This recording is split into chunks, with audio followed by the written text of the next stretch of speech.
Deserto é lugar de reflexão. Deserto é lugar de meditarmos da nossa vida. É lugar de perdas e respostas erradas. Deserto é lugar onde nos faltam opções de escolha. Você vai pegar o que você encontrar no caminho.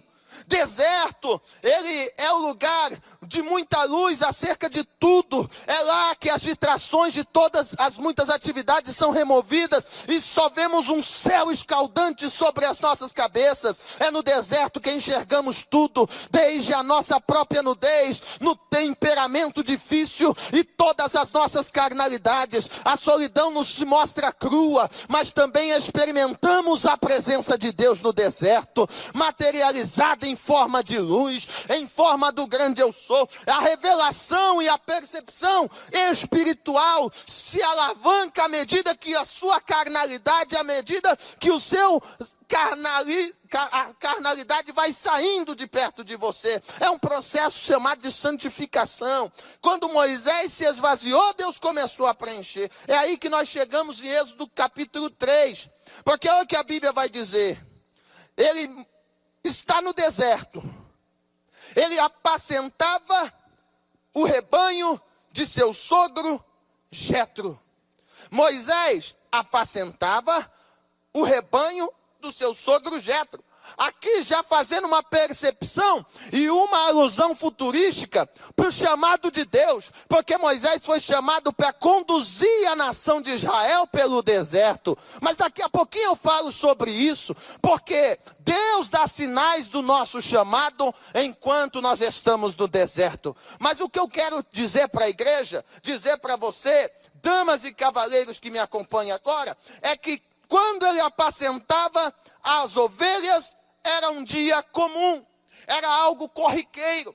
A Bíblia no original dá de se entender que ele fazia isso corriqueiramente. Sempre ele apacentava o rebanho de seu sogro Jetro. Era algo que já estava virando corriqueiro, era um dia comum. Quem olhava Moisés e alguém perguntasse, onde está Moisés? E diria, Moisés está apacentando as ovelhas de seu sogro, o Jetro. Isso era comum. Se ele não estivesse lá, seria um dia atípico. Só que o que me chama a atenção é que aquele parecia um dia comum. Mas mal sabia Moisés que aquele dia terminaria extraordinário. E aqui eu quero dizer uma coisa para você. Para o teu dia terminar extraordinário, ele precisa de duas coisas. Primeiro, ele precisa começar como um dia comum. Ele precisa começar como um dia normal. Ele começa comum e termina extraordinário. Segundo, quando o extraordinário de Deus chegar, aproveite e agarre a oportunidade. Por quê? Porque quando o dia comum Deus desce e se manifesta, ele passa a ser um dia extraordinário. Talvez você está me olhando agora triste, com cara de peixe, mas Deus está dizendo, o seu dia não vai terminar comum, o teu dia vai terminar extraordinário, porque eu estou chegando na casa, eu estou chegando no ambiente para operar, eu vou mudar teu cativeiro, eu vou transformar a tua vida, em nome de Jesus. O teu dia não terminará comum, ele terminará extraordinário, porque Deus está descendo no recinto. Oh meu Deus, será que você pode glorificar este Deus? Será que você pode adorar este Deus? Será que você pode enaltecer este Deus? O Deus que desce na casa, o Deus que muda o ambiente, o Deus que por mais o cenário que você viva seja um cenário de improbabilidade, ele faz o impossível se tornar possível para você ser abençoado. Oh meu Deus, o dia começou comum. Ele apacentou e apacentava o rebanho. Só que o que me chama a atenção é que quando ele faz um contorno no deserto, ele vai até o monte de Deus, que é o Monte Horebe. Aí a Bíblia vai nos dizer que apareceu o anjo do Senhor em uma chama de fogo no meio de uma sarça. E olhou e eis que a sarça ardia no fogo e não se consumia. Olha que tremendo. Deus se manifesta a Moisés. Quando ele se coloca na posição, Deus se manifesta a ele. Mas eu quero que você veja que impressionante, que Moisés, quando ele vê a sarça ardendo, quando ele vê a sarça queimando, Moisés, ele pensa que é uma visão. Ele pensa que é algo de alucinação. Mas ele olha e diz, eu vou olhar para ver mais de perto. Porque o fogo consome, mas a sarça não se consumia. Algo extraordinário estava para acontecer. Só que o fogo queimava, o fogo ardia na sarça. Mas olha que coisa extraordinária. No verso 3 diz que Moisés, para ver de perto, ele se aproximou daquele fogo. Mas perceba que só depois que ele se aproximou, é que Deus fala. Quando ele se aproximou, a voz de Deus bradou no meio da sarça. Eu quero dizer para alguém que talvez vai para a igreja e vê o fogo acender. Às vezes vai para a casa de Deus e vê o fogo descer no altar. Mas parece que Deus não falou. Mas parece que Deus não agiu. É exatamente isso que eu quero te mostrar. Moisés viu o fogo sobre a sarça. Mas enquanto o fogo acendia, Deus não falou uma palavra sequer. Mas quando ele resolveu e se decidiu em se aproximar da experiência, a voz de Deus bradou. Eu estou dizendo e estou pregando para pessoas que até vê movimentação espiritual, mas até agora não ouviu, não conseguiu discernir. É porque Deus quer que você se aproxime, porque no momento em que você se aproximar da manifestação de Deus, você vai ouvir nitidamente o que Deus quer falar contigo. Moisés, ele escuta a voz de Deus quando ele se aproxima. Ele apenas viu, mas quando ele se aproximou, ele conseguiu discernir e ouvir a voz de Deus. Deus às vezes quer que você somente se aproxima, para você vivenciar a coisa nova que ele preparou para você. Se aproximou. Aí, vendo o Senhor, olha o verso 4. Vendo o Senhor que ele se virava para lá e ver. Aí a voz de Deus bradou do meio da sarça.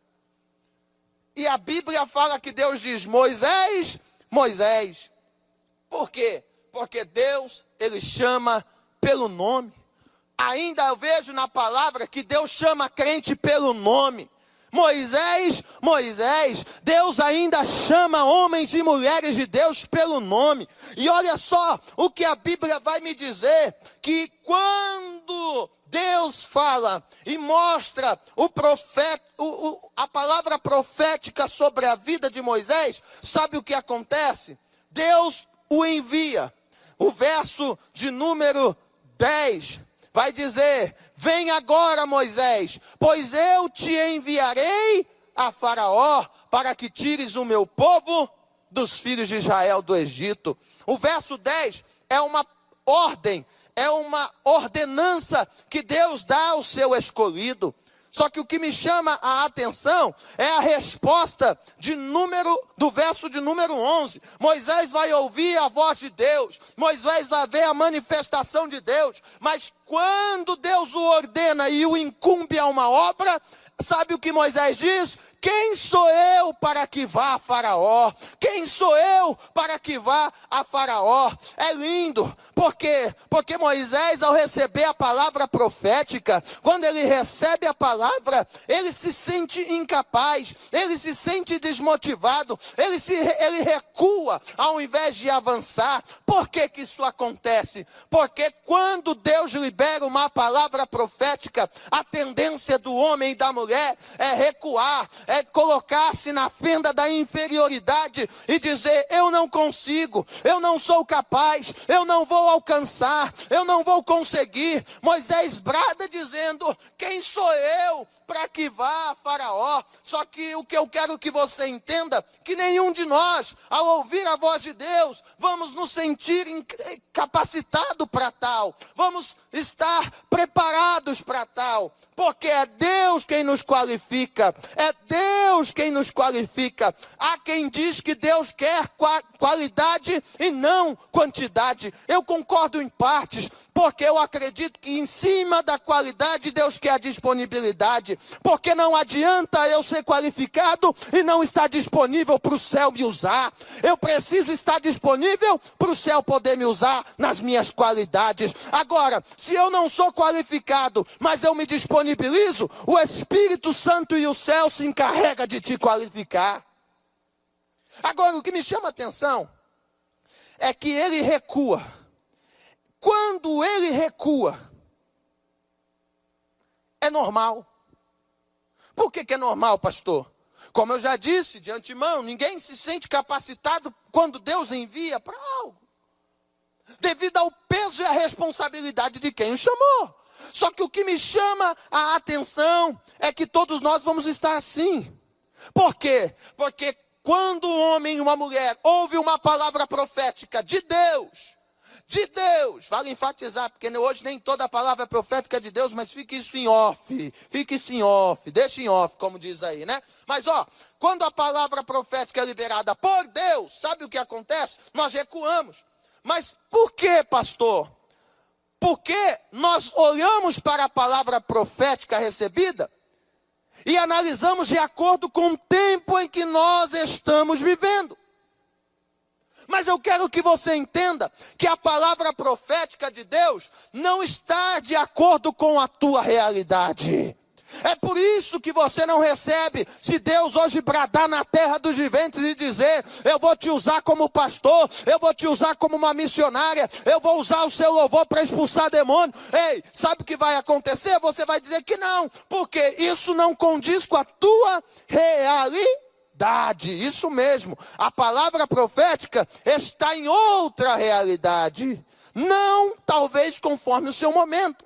É por isso que Davi se sentiu incapaz. É por isso que Esther se sentiu incapaz. É por isso que Elias se sentiu incapaz. Mas eu vim aqui dizer para você que a palavra profética de Deus, ela vai se cumprir. Porque Deus não só vê o teu momento, Deus vê quem você será. Deus não vê só quem você é, Deus vê e conhece quem você será. É por isso que Ele libera uma palavra profética para você amanhã, e Ele diz: eu vou te usar na terra, eu vou te enviar na casa, eu vou te levantar no meio dos homens. Em nome de Jesus, receba esta palavra para a sua vida.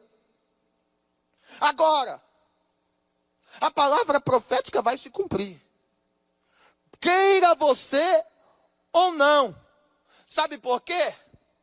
Enquanto o tecladista me dá um dó maior, eu já quero chamar a tua atenção. Por quê? Porque a palavra profética vai se cumprir na tua vida. Não porque você é bonitinho, não só por causa do peso da palavra, mas porque quem estabeleceu esta palavra sobre a tua vida, sobre o teu ministério. Eu já quero chamar a tua atenção, porque o teu dia não terminará da mesma maneira. O teu dia terminará extraordinário. Eu vim aqui dizer 4 palavras proféticas para a tua vida. Primeiro, o teu dia pode ter começado comum, mas ele terminará extraordinário. Segundo, por mais que a palavra profética não condiz com a sua realidade, ela se cumprirá e irá se cumprir, não só porque não só porque o peso da palavra, mas sim por causa daquele que liberou. Terceiro, porque você vai romper em fé, e prepare-se para viver a novidade de Deus. Por quê? Porque está chegando uma novidade para a tua família, para o teu ministério. 4, o teu dia não terminará sem que você veja Deus agir ao teu favor. Eu já quero chamar a tua atenção, porque Deus irá visitar o teu coração. Deus irá visitar o teu coração. Em nome de Jesus, receba esta palavra. Receba esta palavra para a tua vida.